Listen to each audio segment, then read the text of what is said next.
Item ಯಾವುದೇ ಇರಲಿ try ಮಾಡಿ ಆಚಿ ಚಿಕನ್ ಮಸಾಲಾ.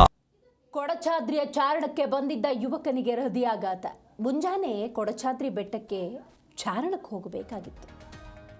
ಹೃದಯಾಘಾತದ ಸಮಸ್ಯೆಗಳು ಯಾವಾಗ ಎಲ್ಲಿ ಹೇಗೆ ಬಂದು ಅಪ್ಪಳಿಸ್ಬಿಡುತ್ತೆ ನಿಜಕ್ಕೂ ಕೂಡ ಗೊತ್ತಾಗೋದಿಲ್ಲ. ಮುಂಜಾನೆ ಕೊಡಚಾದ್ರಿ ಬೆಟ್ಟಕ್ಕೆ ಚಾರಣಕ್ಕಾಗಿ ಹೋಗಬೇಕಾಗಿತ್ತು. ನಿನ್ನೆ ರಾತ್ರಿ ತನ್ನ ಸ್ನೇಹಿತ ಮನೆಯಲ್ಲಿ ತಂಗಿದ್ದ ವೇಳೆ ಹೃದಯಾಘಾತದಿಂದ ಸಾವು. ಮಲೆನಾಡಿನ ಪ್ರವಾಸಿ ತಾಣಗಳಲ್ಲಿ ನಾವು ಬಹಳ ಮುಖ್ಯವಾದಂಥ ಜಾಗ ಈ ಕೊಡಚಾದ್ರಿ ಅಂತ ಹೇಳಿದ್ರೆ ತಪ್ಪಾಗೋದಿಲ್ಲ. ಸಂಪೆಕಟ್ಟಿಯ ಕಟ್ಟಿನಹೊಳೆ ಗ್ರಾಮದಲ್ಲಿ ನಡೆದಿರುವಂಥ ಘಟನೆ ಇದು.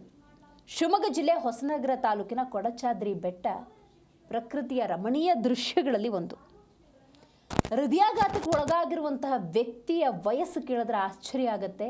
28 ವಯಸ್ಸು. ಶ್ರೀಕಾಂತ್ ಅನ್ನುವಂತಹ ವ್ಯಕ್ತಿ ಹೃದಯಾಘಾತಕ್ಕೆ ಸಾವಿಗೀಡಾಗಿದ್ದಾರೆ.